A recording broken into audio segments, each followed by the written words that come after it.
속담을 신세대들은 이렇게 이야기를 한답니다. 원래 속담이 고생 끝에 뭐가 온다고 합니까? 낙이 온다. 근데 신세대들의 속담은 고생 끝에 병이 든다. 이렇게 이야기한답니다. 또 속담이 못 올라갈 나무는 뭐라고요? 쳐다도 보지 마라. 근데 못 올라갈 나무는 사다리 놓고 올라가라. 이렇게 이야기한답니다. 또 서당계 3년이면 뭐라죠? 보신단갑니다. 이렇게 이야기합니다. 또 윗물이 맑으면 뭐라고요?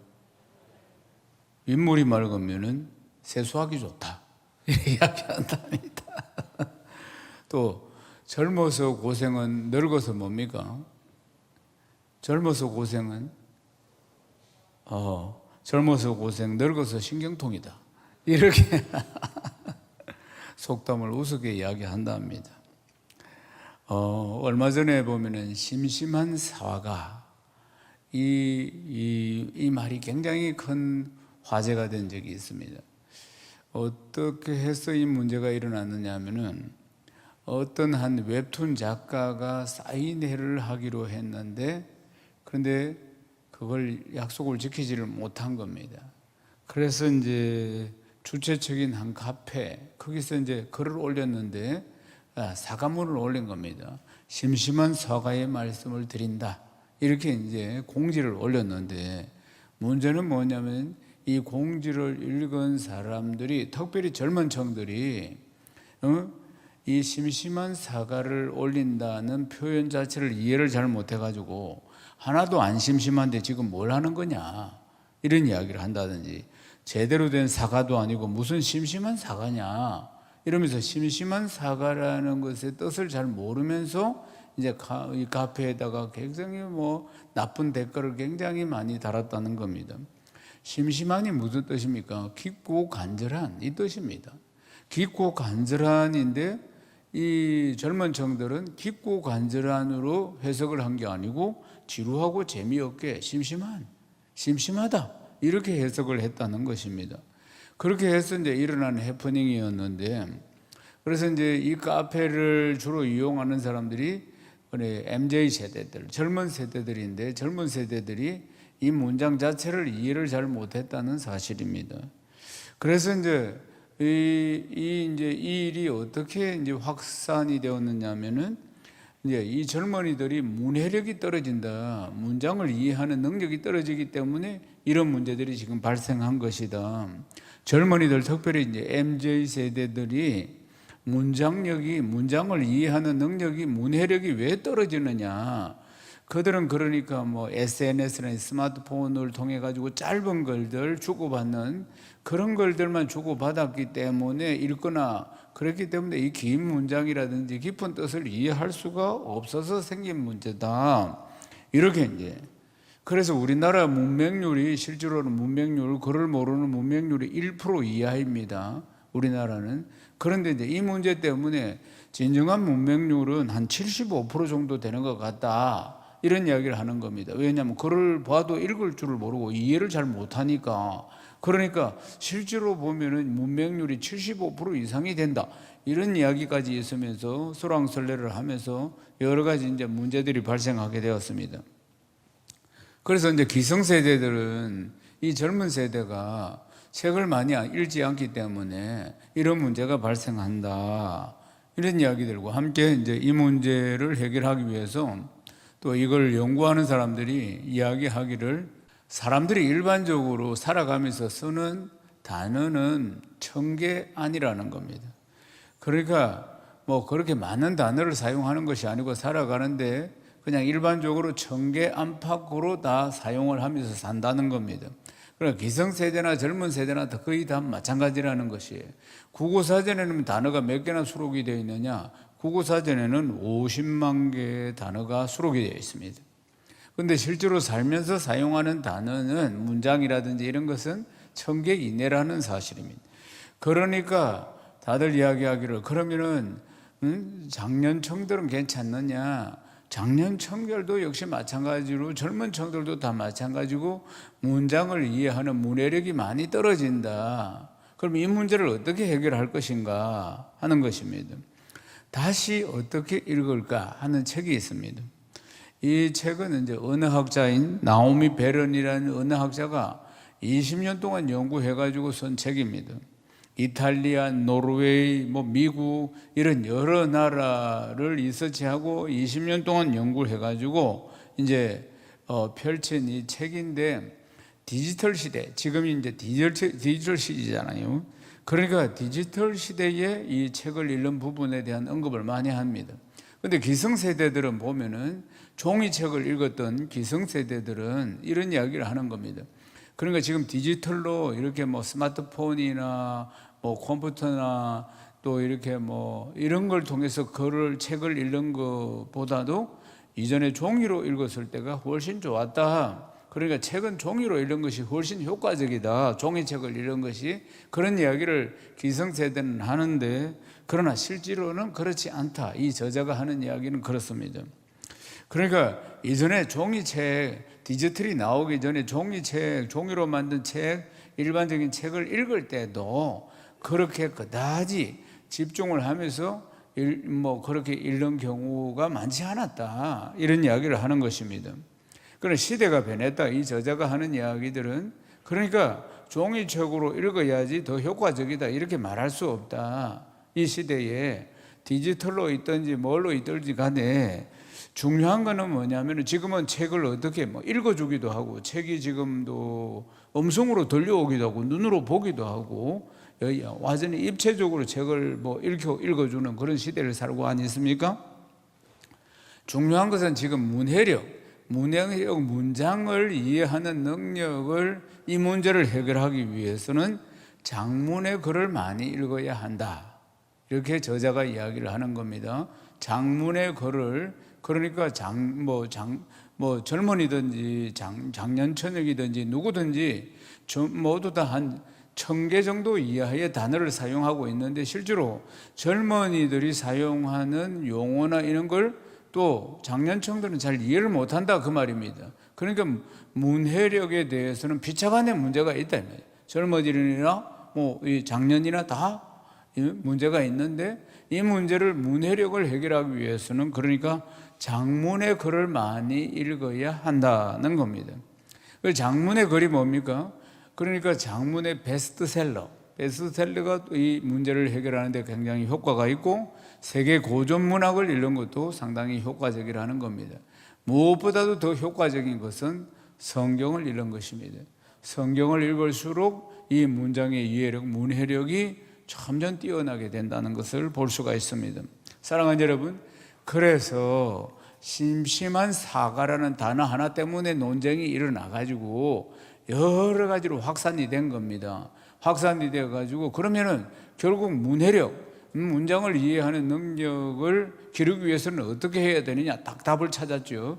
그러니까 어떻게 장문의 글을 많이 읽는 것이다.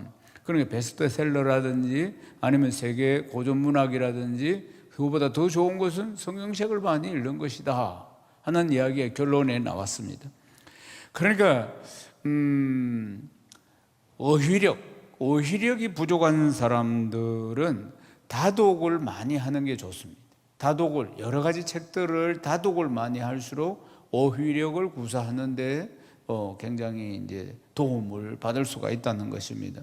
그렇게 해서 이제 이런저런 문제 때문에 심심한 사과를 표한다. 요 문제 때문에 이제 사회적인 이슈가 되어서, 결론은 문해력을 기르기 위해서는 그러니까 장문의 글들을 많이 읽는 것, 어휘력을 기르기 위해서는 다독을 하는 것. 그래서 이제 세계 고전 문학이라든지 베스트셀러나 그 무엇보다도 성경책을 많이 읽는 것이 아주 유익하다, 이런 결론이 났습니다. 그러니까 어떤 문제가 발생하면 논쟁을 하게 되고, 이런저런 의견들이 오고 가다가 이제 결국은 이제 결론이 나고 이제 마무리가 되면서 이제 대책이 딱 나오게 되는 것입니다. 사랑하는 여러분, 오늘 이제 말씀을 드리고자 하는 것은, 우리는 예수 믿는 사람들인데, 예수 믿는 사람은 늘 은혜 가운데 살아야 합니다. 아멘이십니까? 우리가 뼛속까지 오골개 같은 새까만 죄인인데, 그런데 우리가 어느 날 하나님의 은혜로 예수를 믿게 된 겁니다. 어느 날 하나님의 전적인 은혜로 우리가 예수를 믿게 된 것이지. 그래서 예수님께서 십자가에서 내 죄를 다 담당해 주셨다는 사실을 알게 되고 성령이 알게 하시고 성령이 깨닫게 하시고 믿게 하셔서 그걸 은혜라고 하는 것이죠. 그 은혜로 우리가 예수를 믿게 되었는데 그 이후도 우리가 지속적으로 그리스도의 장성한 분량으로 성장하기 위해서는 은혜를 받아야 하는 것입니다. 은혜 아니면 우리가 살아갈 수가 없습니다. 찬양도 있지 않습니까? 은혜 아니면 우리가 살아갈 수가 없는 것입니다. 그런데 처음 예수를 믿을 때 그렇게 은혜의 장군 동산을 거닐 때와 그리고 중간중간마다 큰 은혜를 받고 은혜의 장군 동산을 거닐 때가 그 언제인가 하는 것이에요. 사랑하는 여러분, 지금은 어떤 상태인가 하는 것입니다. 오늘 중요한 주제입니다. 지금은 내가 얼마나 은혜를 받으면서 은혜 안에서 내가 살고 있는가 하는 것입니다. 5년 전에 10년 전에 은혜 받았던 그 이야기하고 살아가는 건 아닌가. 사랑하는 여러분, 신앙은 오늘입니다. 아멘이십니까? 오늘 지금 이 시간 내 영적인 상태가 제일 중요한 것입니다. 그래서 오늘 내 신앙의 상태를 잘 점검해보고 오늘 말씀을 통해서 딱 해답을 얻어가야 합니다. 아멘이십니까?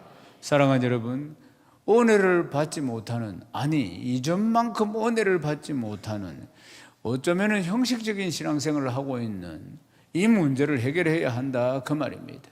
이 문제를, 사랑하는 여러분, 이 문제를 해결하는데 예수님이 우리에게 비유로 말씀을 전해 주셨어요. 이게 우리 마음밭이 네 가지가 있다 하는 것입니다. 결국 은혜를 받나 못 받나, 내가 이전 같지 않다 하는 것은 전부 내 마음의 문제인 것입니다. 이 말씀의 씨앗이 내 마음에 떨어져서 일어나고 있는 현상을 지금 이야기하는 것입니다. 그래서 예수님은 마음밭이 네 종류가 있다고 이야기합니다. 사랑하는 여러분, 우리 안에 마음이 있죠. 근데 말씀의 밭이, 말씀이 지금 듣고 보고 해서 말씀이 떨어져서 내 마음에 떨어진다 그 말입니다. 성경에 보면 이런 내용이 나옵니다. 예루살렘 교회가 사도행전에 보면 핍박을 받았습니다. 핍박을 받을 때 그때 이제 스데반 집사가 순교를 하고, 그리고 예루살렘 교회에 대대적인 핍박이 임할 때 이제 성도들이 흩어집니다. 그래서 이제 유대, 사마리아 이쪽으로 다 피신을 합니다. 예루살렘을 떠나서. 그때 이제 빌립 집사가 어디로 갔느냐면은 사마리아 성으로 갔습니다. 이방 땅인 사마리아 성으로. 근데 빌립 집사가 가서 피신만 하고 있는 것이 아니라 그곳에 가서 예수가 그리스도라고 복음을 전하게 됩니다. 예수가 그리스도라고, 예수가 구세주요, 예수님이 우리 인생의 주인이시다, 그분이 하나님의 아들이시다, 우리가 그렇게 사모하는 메시아다, 그렇게 복음을 전하니까 이 사마리아 땅, 이방 땅에 살고 있는 사람들이, 허다한 사람들이 예수를 믿기 시작합니다. 그래 예수를 믿으면서 각색 질병들이 떠나가고, 복음만 전했는데도 귀신들이 떠나가고 안전병이가 일어나고, 이런 표적과 기사가 복음이 능력이기 때문에 복음만 전했는데도 막 일어나게 되는 것입니다. 그러니까 이 소식을 이제 예루살렘 교회 사도들이 이제 듣게 됩니다. 그런데 이제 그들의 하나님께서 이방 땅도, 이방의 영혼들도 구원하기를 시작하시는구나. 그런데 이제 빌립 집사가 복음을 전했지만은 그들이 받았던 성령을 받지를 못했던 것이에요. 그래서 베드로 사도와 요한 사도가 긴급하게 이 사마리아 땅으로 와서 예수를 믿게 된 그들을 이제 안수하니까, 그렇게 성령의 불이 임하면서 그들이 다 성령 충만함을 경험하게 되는 것입니다. 근데 그곳에, 이 사마리아 땅에 대접받고 살았던 한 사람이 있었는데, 그게 누구냐면은 시몬이라는 무당입니다. 시몬이라는 마술사예요. 영적인 힘이 있는. 그러니까 그 지역에서, 그러니까 그래도 대접받으면서 인생의 문제들 생기면 이 사람 찾아와서 해결을 받고 이랬다 이 말입니다. 이 사람이 마술사예요. 말하자면 무당이라 이거 말이에요. 영적인 힘을 갖고 있는. 시몬이라는 사람이, 그런데 빌립이 와서 예수가 그리스도라는 복음을 전했는데, 복음만 전했는데 사람들이 막 표적과 기사가 일어나니까 이 시몬이라는 마술사가 놀랍니다. 충격을 받습니다. 자기가 가지고 있는 능력보다도 엄청난 능력을 빌립이 복음만 전했는데도 역사가 일어나는 것을 보고 그가 이제 세례를 받습니다. 세례를 받고 그리고 빌립을 쫄쫄쫄쫄 따라다닙니다. 그래가지고 늘 빌립이 복음을 전할 때마다 일어나는 안전병기가 일어나고 귀신이 쫓겨나가고 이런 장면에서 굉장히 충격을 받고 은혜를 받는데, 한 번은 베드로 사도와 요한 사도가 와서 예수 믿는 사람들을 모아놓고 집회를 하면서 모두 안수하니까 전부 다 불같은 성령을 받으니까 여기서 시몬이 더 큰 충격을 받습니다. 그리고는 이 시몬이 너무너무 충격을 받고, 그래서 이제 베드로 사도에게 이렇게 이야기하는 거예요. 사도행전 8장 21절입니다. 하나님 앞에서 네 마음이 바르지 못하니 이 도에는 네가 관계도 없고 분깃도 될 것도 없느니라. 이건 사도 베드로가 이야기한 이야기고, 어떤 상황이 벌어졌느냐면 사도 베드로에게 자기가 돈을 줄 테니까 나한테도 안수를 해서 이 능력이 나에게 임하게 해달라고 그렇게 간구했던 것입니다.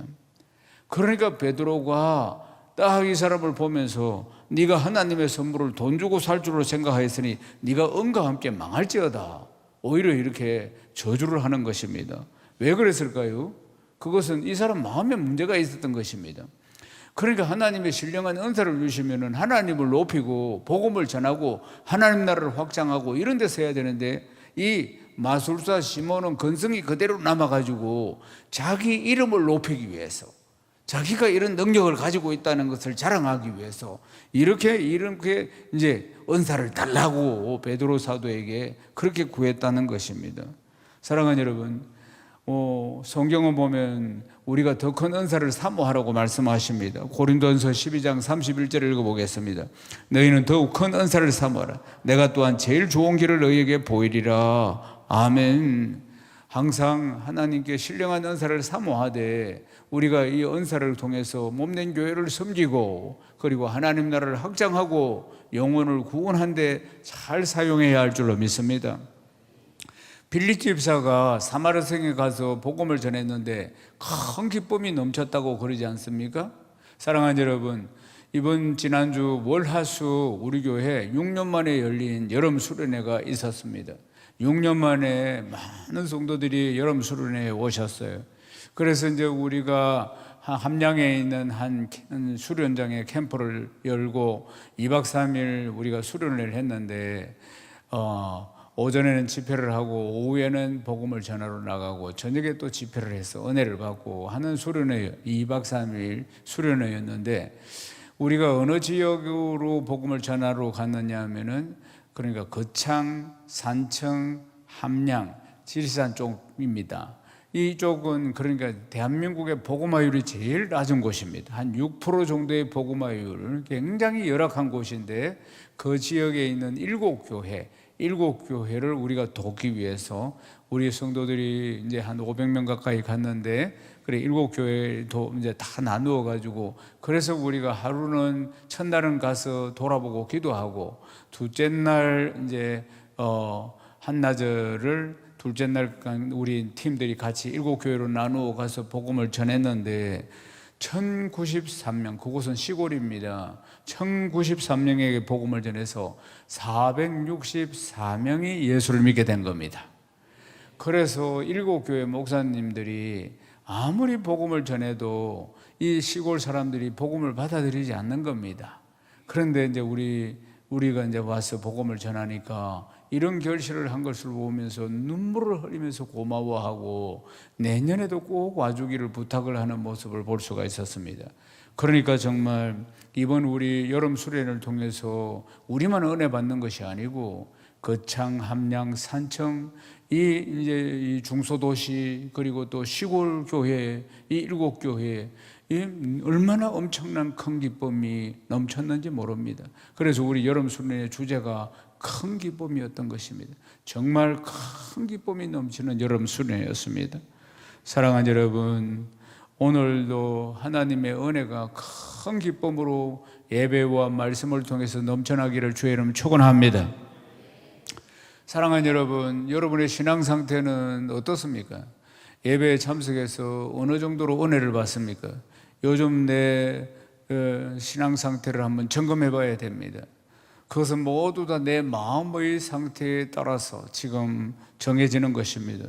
사랑하는 여러분, 이전 같지 않다. 내가 예수를 믿는 게 은혜를 받는 것이 이전 같지 않다.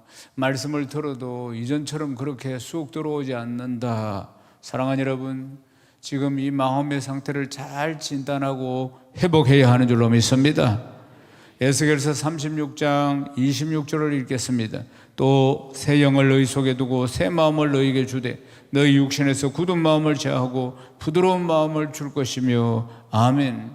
하나님은 언제나 굳은 마음 제하고 새 마음 부드러운 마음을 우리에게 주시기를 원하시는 것입니다. 사랑하는 여러분, 어떻게 해야지 그때 불같이 은혜를 받았던 그 시절로 돌아갈 수가 있겠습니까? 사랑하는 여러분, 말씀을 받아도 다 아는 말씀이라 생각하면서 담담하거나 별로 감동이 오지 않거나 은혜와는 많이 멀어진 상태 아닙니까? 반드시 회복해야 하는 것입니다. 아멘이십니까? 좋은 마음밭이 되어야 하는 것입니다. 좋은 마음밭. 사랑하는 여러분, 예배를 내가 몇 년이나 드렸느냐, 신앙생활을 몇 년이나 했느냐, 내가 헌금을 얼마나 하느냐, 이런 거 그렇게 중요한 것이 아닙니다. 그러니까 아무리 이스라엘 백성들이 택한 백성인데 하나님께서 너희들이 아무리 많은 제사를 드려도 아무리 많은 제물을 드린다 할지라도 그런데 하나님은 중심을 보시기 때문에, 그러니까 중심이 온전하지 못하면은 그것은 참으로 그 다음 찾아오는 것은 공허할 뿐이다. 성경은 말씀하고 있는 것입니다. 사랑하는 여러분, 건조한 신앙생활, 그저 왔다 갔다 하는 신앙생활, 이전에 열심히 했던 추억만을 이야기하고 있는 신앙생활 아닙니까? 그래서 5년 전에, 10년 전에 언젠가 은혜를 받았던 그 이야기, 사랑하는 여러분, 그 이야기 이미 곰탕이 돼가 곰국에 기름기 다 빠진 겁니다. 얼마나 우려 먹었던지. 그때 신앙은 오늘, 신앙은 이 시간입니다. 호세아 10장 12절 말씀을 읽겠습니다. 너희가 자기를 위하여 공의를 심고 인애를 거두라. 너희 묵은 땅을 기경하라. 지금이 곧 여호와를 찾을 때니 마침내 여호와께서 오사 공의를 빌처럼 너희에게 내리시리라. 아멘. 마음을 기경을 해야 하는 것입니다. 내 마음을 갈아엎어야 하는 것이에요. 갈아엎어서 좋은 밭이 좋은 땅이 되게 해야 한다는 사실 아니겠습니까? 그래서 예수님이 4가지 마음밭이 있다 이렇게 이야기합니다. 제일 먼저 길가밭이 있다는 것입니다. 길가에, 그러니까 농부가 씨를 뿌렸다. 근데 씨를 뿌렸는데 길가에 이 씨앗이 떨어졌다는 것입니다. 길가가 뭡니까? 그러니까 밭과 논이 있으면 사람이 다니고 마차가 다니고 이런 곳이 바로 길가라 하는 것입니다. 여기에서는 씨앗이 떨어져 봐야 땅이 단단하기 때문에 씨앗이 들어갈 수가 없는 것이죠. 그러니까 못 들어가니까 그 단단한 길가에 마차가 다니고 사람이 다니고 뭐 이런 곳에 떨어졌기 때문에 좀 있다가는 새가 와서 다 먹어버린다는 겁니다. 마가복음 4장 4절 말씀을 읽겠습니다. 뿌리새 들어는 길가에 떨어지며 새들이 와서 먹어버렸고 아멘. 길가밭 같은 마음, 길가 같은 마음이 있는 것입니다. 굳은 마음, 완악한 마음을 이야기하는 것입니다. 이 굳은 마음과 완악한 마음에는 말씀이 들어갈 수가 없는 것입니다. 말씀이 들어갈 수 없는 이런 상태를 불신자의 마음 상태들이 보통 이렇다고 이야기하는 것입니다. 사랑하는 여러분, 말씀이 떨어졌는데 길가에 떨어졌기 때문에 그래서 새들이 와서 먹어버리는데, 새가 뭐냐면 사단이요 악한 영들을 이야기하는 것입니다. 사랑하는 여러분, 길가와 같은 마음밭, 이것은 그러니까 예수를 안 믿는 사람들, 복음을 받아들이지 않는 사람들, 그들은 겉은 멀쩡한데 왜 받아들이지 않습니까? 마음밭이 완악하기 때문에 그렇습니다. 길가라는 것은 완악한 마음을 이야기하는 것입니다. 예를 들어 보십시다. 예전에 이제 우주 시대가 열릴 때, 그러니까 우주 비행사 러시아의 우주 비행사가 유리 가가린이라고 있습니다. 유리 가가린, 그러니까 달나라 이제 우주를 이제 다들 정복을 하기 위해서 이제 러시아, 소련과 미국이 경쟁을 하면서 이제 우주선을 쏘아 올릴 때입니다. 근데 러시아 우주 비행사가 유리 가가린이었습니다. 그다음 아폴로 15호 승무원이 제임스 오윈이라는 미국의 또 우주 비행사가 있었습니다. 그래서 이들이 다 저 우주 끝에서 달을 본 사람들이고 지구를 본 사람들이에요. 우주를 가봤다 이 말이에요. 지구를 떠났어. 대기권을 떠나서 다 이 우주로 가본 사람들입니다. 유리 가가린이 이런 말을 했습니다. 내가 우주에 나가서 보니까 지구는 푸른빛이었다. 하나님은 우주 어느 곳에도 없었다. 하나님 없다 이 말이에요. 말하자면. 그런데 오윈은 이렇게 이야기를 했습니다. 내가 달나라에 있는 동안 나는 하나님을 아주 가까이에서 체험했다. 사랑하는 여러분, 마음이 굳은 사람과 부드러운 사람, 이런 차이가 난다는 것입니다. 지금 예수님이 온다 해도 그들은 믿지 않을 것입니다. 길가밭, 예수님이 오셨을 때도 그런 일이 일어나지 않았습니까? 사랑하는 여러분, 완악한 마음을 이야기하는 겁니다. 복음을 받아들이지 않는 완악한 마음. 두 번째 마음은 돌짝밭이었습니다. 마가복음 4장 5절을 읽겠습니다. 들으는 흙이 얇은 돌밭에 떨어지며 흙이 깊지 아니하므로 곧 싹이 나오나 해가 돋은 후에 타서 뿌리가 없으므로 말랐고, 돌짝밭이라 그 말입니다. 씨앗이 떨어졌습니다. 그런데 이게 돌이 많은 거예요. 그리고 돌과 돌 사이에 물론 흙이 있겠죠. 크기에 씨앗이 떨어졌지만은 싹이 올라오자마자 이 자기라는 태양에 타버린다 그 말입니다. 흙청이 얇기 때문에 뿌리도 내릴 수가 없고 돌짝밭이기 때문에 그렇습니다. 사랑하는 여러분, 내면의 마음 상태가 길가밭도 있고 돌짝밭이 있다 이 말입니다. 돌짝밭, 그러니까 돌짝밭은 여러 가지 마음의 상처나 여러 가지 문제들을 자기 마음속에 가지고 있는 것을 이야기하는 것입니다. 그래서 겉은 멀쩡한데 교회를 다닌다고 하는데 마음은 완악한 상태인 것을 말합니다. 마음이 완악하니까 여러 가지 인생의 문제로 해결되지 못한 여러 가지 문제로 마음이 완악하니까 그 돌들이 하나하나가 다 상처라 그 말입니다. 그러니까 말씀이 떨어져도 성장하지를 못하는 것입니다. 신앙생활을 5년, 10년, 20년 아무리 해도 성장하지 못하는 것이에요. 그냥 은혜를 약간 받다가 그냥 주저앉아 버리는, 더 이상 성장하지 못하는 그런 상태로 그냥 세월만 가고 있는 것입니다. 예수님 당시에는 어떤 사람들이 그랬느냐? 바리새인과 서기관들이 그런 사람들이었음을 볼 수 있습니다. 그냥 그들은 하나님을 잘 믿는 것 같은데 마음은 완악한 사람들이었습니다. 마태복음 23장 29절을 읽어보겠습니다. 화 있을진저 외식하는 서기관들 바리새인들의 너희는 선지자들의 무덤을 만들고 어인들의 비석을 꾸미며 이르되 겉모습은 경건한 것처럼 보이지만 겉모습은 정말 신앙생활을 잘하는 것 같이 보이지만은 그러나 자기 자신을 드러내기를 좋아하는 바리새인과 서기관들 아니겠습니까? 그게 다 돌짝밭 같은 마음을 가진 사람들에게 나타나는 현상인 것입니다. 그래서 말씀이 떨어져도 뿌리를 깊이 내리지 못하고, 뿌리를 깊이 내리지 못한다는 것은 신앙이 성장하지 않는다는 것입니다. 항상 그 자리에서 머물고 있는, 얕은 물가에서 머물고 있는 그런 신앙을 이야기하는 것입니다. 그런 신앙은 어떻습니까? 신앙의 뿌리가 얕기 때문에 환난이나 시련이나 어려움이 찾아오면은 뿌리가 깊지 않으니까 금방 넘어진다는 것입니다. 금방 신앙생활이 무너지게 되는 것입니다. 마가복음 4장 17절을 읽겠습니다. 그 속에 뿌리가 없어 잠깐 견디다가 말씀으로 인하여 혼란이나 박해가 일어날 때에는 곧 넘어지는 자요. 사랑하는 여러분, 아멘이라고 이야기를 하지만은 그러나 입술로는 아멘을 하지만은 마음속은 마음밭이 돌짝밭이기 때문에 말씀이 깊이 뿌리를 내리지 못함으로 인해서 일어나는 현상인 것입니다. 사랑하는 여러분, 세 번째 보면은 가시떨기입니다. 가시떨기, 말씀이 가시떨기 나무 사이에 떨어졌다는 것입니다. 마가복음 4장 18절에서 19절 말씀을 읽어보겠습니다.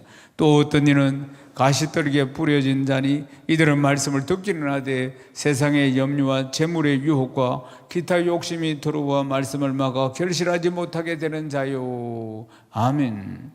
돌짝밭은 마음의 이 상처들이 전부 돌짝입니다. 돌이라는 말입니다.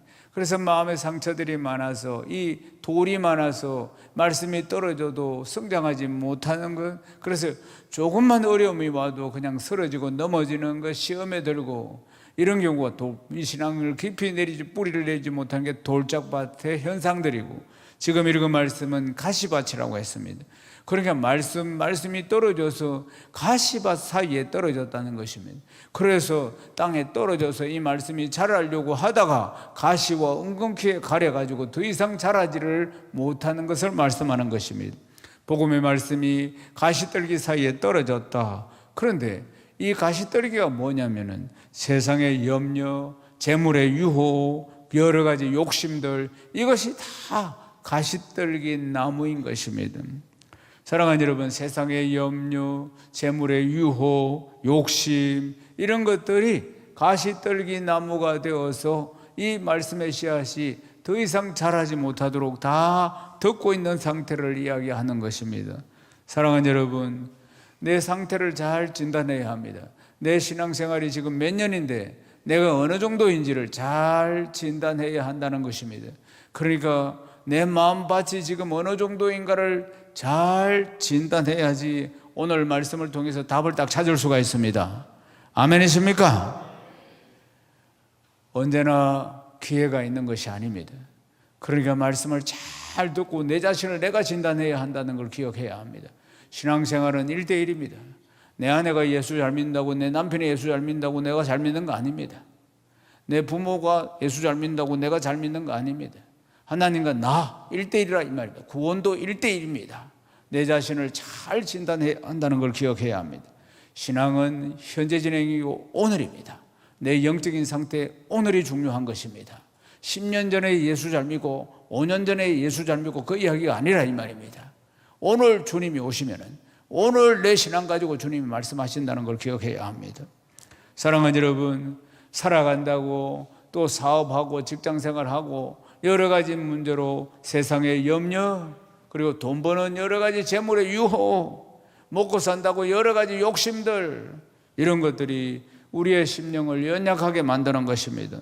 사랑하는 여러분, 이런 것들이 내가 받은 말씀, 아멘 하면서 받은 말씀의 뿌리가 깊이 내려가지 못하도록, 그리고 또 성장하지 못하도록, 영적으로 우리가 그리스도의 장성한 분량까지 성장해야 되는데 성장하지 못하도록 방해하는 것이 다 이런 것들이라는 걸 기억해야 합니다. 미국에 인디안들이 살고 있습니다. 이 인디안들이 이제 성인식을 할 때 이렇게 합니다. 아이가 커가지고 이제 성인이 되면 성인식을 하는데, 성인식을 할 때 어떻게 하느냐면은, 미국에 살고 있는 이 인디언들이 어떻게 하느냐면은 큰 옥수수 밭이 있답니다. 옥수수 밭 이쪽에서부터 저쪽 끝까지 이제 옥수수 밭을 건너오면서, 밭 사이로 건너오면서 제일 큰 옥수수 하나를 따오는 겁니다. 성인식이 아주 간단하죠. 제일 큰 옥수수 밭, 큰 넓은 옥수수 밭을 딱 횡단을 하면서 제일 큰 옥수수를 하나 따오는 게 성인식이라고 합니다. 그래서 이제 이 성인식을 하는 아이들이 모두 다 이제 옥수수 밭을 헤집고 들어옵니다. 헤집고 들어오는데 이 옥수수 밭을 다 지나와서 다 나와가지고 그들이 딱 절대 하나만 딸 수 있고 하나만 한 번 딸 수 있는 겁니다. 조건이 뭐냐면은 이거 따다가 저거 따다가 할 수 없는 것이고 한 번 하나만 딸 수 있는 겁니다. 조건이. 그런데 보면은 옥수수 밭 다 지나와가지고 아이들이 따서 들고 오는 거 보면은 형편없는 것, 이런 걸 들고 온다는 것입니다. 형편없는 것. 그러니까 중간에 뭐 좋은 것들도 많이 있고 큰 것도 많이 있었는데 그걸 못 따오고, 그러니까 형편없는 것, 작은 거, 이걸 하나 따들고 온다는 거. 거의 다 대다수가 왜 이런 일이 일어나는가? 그러니까 옥수수밭을 해주고 중간쯤 오면은 큰 것들이 있습니다. 아주 큰 것들이 있는데 왜 못 딸까요? 왜 못 따겠습니까? 왜 못 따겠습니까? 가면 더 큰 게 있을 것 같으니까. 가면 더 큰 것이 있을 줄 알고 그들은 따지 않습니다. 그런데 끝까지 다 온 거예요. 끝까지 다 왔어. 그러니까 다시 돌아갈 수가 없으니까 지금 보이는 것 중에서도 제일 큰 거 하나 타서 오는데 그게 형편없는 것이라 그 말입니다. 인디언들이 이 성인식을 통해서 가르쳐 주고자 하는 교훈이 있습니다. 그게 뭐냐면은 욕심이라는 것입니다. 그러니까 사람 안에 있는 욕심, 이 욕심이 얼마나 허망하게 만드는 것인가를 가르쳐 준다는 것입니다. 이 성인식을 통해서. 사랑하는 여러분, 내 마음속에 나를 성장시키지 못하는 주께서 천국이 어디 있습니까? 묻는 사람에게 여기 있다 저기 있다 하지 말아 네 안에 있다고 말씀하셨어요. 예수 믿어서 가장 큰 축복은 내 안에 천국을 누리는 겁니다. 아멘이십니까? 그런데 왜 누리지 못합니까? 내 마음 천국 아니에요. 하나님 나라 먹고 마시는 것이 아니고 성령 안에서 우호평강과 희락이라고 했는데 이게 예수 믿는 가장 큰 축복이란 말입니다. 천국은 예수 믿자마자 내 안에서 시작해서 완성이 언제 됩니까? 내가 이 세상 떠나면은 완성이 되는 것입니다. 영원한 천국으로 가는 것이에요. 사랑하는 여러분, 그 초월적인 신앙의 세계 가지고 뭐 있고 없고 아무 상관없어. 내 마음의 천국을 누려야 되는데 이게 예수 믿는 것인데 성령이 그래서 우리 안에 계시고 왜 누리지 못할까요? 욕심 때문에, 염려 때문에, 걱정 때문에, 사랑하는 여러분, 재물의 유혹 때문에 이런 것들이 가시가 되는 것입니다. 사랑하는 여러분, 이런 것들이 내 신앙을 자라지 못하게 합니다. 늘 그 자리에 머물게 하는 것입니다. 사랑하는 여러분, 예수를 믿는 게 뭐겠습니까? 예수를 믿는 게 뭐겠습니까? 예수를 믿는 것은 예수님의 가르침을 쫓아가는 제자가 된다는 것입니다. 그러니까 우리가 예수를 믿어서 예를 들면 10년쯤 되면 도의 경지가 이 정도 돼야 되고 20년쯤 되면 도의 경지가 이 정도 되고 예수 그리스도의 도, 말씀의 경지가 그렇게 살아가는 것이 30년을 믿으면 도의 경지가 이 정도 되고 이렇게 경지가 도의 경지, 신앙의 경지가 올라가야 한다 그 말입니다. 그걸 영적인 성장이라고 하는 것입니다. 왜 그런 일이 일어나지 못하는가? 마음밭이 좋지 않기 때문에 일어나는 겁니다. 돌짝밭이든지 마음밭이 길가밭이라든지 아니면은 가시밭이라든지 이런 상태이기 때문에 그런 것입니다. 사랑하는 여러분, 좋은 마음밭이 되어야 할 줄로 믿습니다. 마가복음 4장 20절을 읽어보겠습니다. 좋은 땅에 뿌려졌다는 것은 곧 말씀을 듣고 받아 30배, 60배, 100배의 결실을 하는 자들이라. 아멘. 사랑하는 여러분, 내 마음은 어떤 상태인가 보십시오. 내 마음이 좋은 땅 옥토이면은 1배, 2배, 3배가 아닙니다. 우리가 살아가는데 1배, 2배, 3배도 참으로 큰 것인데 어떤 뭘 투자를 했을 때 배가 된다, 엄청난 것이지 말하자면은. 그런데 좋은 마음밭은 30배, 60배, 100배로 결실한다고 하지 않습니까? 아멘이십니까? 그럼 내 상태를 빨리 진단을 해야 하는 것입니다. 나는 말씀을 받아 먹고 이 축복된 말씀을 받아 먹고 30배, 60배, 100배로 결실을 하고 있는가? 나를 진단을 빨리 해야 한다는 걸 기억해야 합니다. 좋으신 우리 아버지 하나님, 하나밖에 없는 아들 예수 그리스도를 주시기까지 우리를 사랑하신 분 아니겠습니까? 복을 주시는데 그냥 1배, 2배, 3배 이 정도가 아니라 이 말입니다. 30배 복을 주시되 60배 복을 주시되 100배로 주시기를 원하십니다. 사랑하는 여러분, 내가 이 복을 누리지 못하는 것은 내 마음밭에 문제가 있다는 걸 기억해야 하는 것입니다. 그러므로 돌짝밭, 돌 다 걷어내고 가시밭, 가시와 웅겅퀴, 재리의 유혹들, 욕심들 싹 다 쳐내고 좋은 마음밭이 되어서 하나님 말씀을 아멘 아멘 하고 받을 때마다 이 축복된 말씀이 결실을 하는데 30배, 60배, 100배로 결실하기를 주의 이름 축원합니다. 사랑하는 여러분, 신앙이 정체될 때, 아니면 신앙이 뒤로 침체를 경험할 때, 또 신앙생활이 뒤로 물러나는 듯한 모습을 보일 때, 또 예배의 감격을 슬금슬금 잃어갈 때, 사랑하는 여러분, 그때 빨리 진단해야 합니다. 내 마음이 바뀌었다는 것을, 내 마음의 상태가 이 네 가지 밭 중에 하나로 가고 있다는 걸 기억해야 합니다.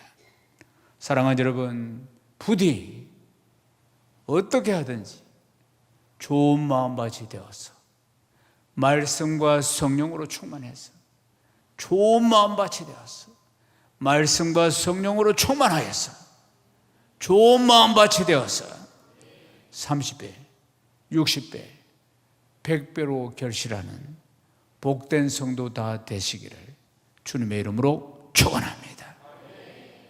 하나님께 영광입니다. 할렐루야, 아멘.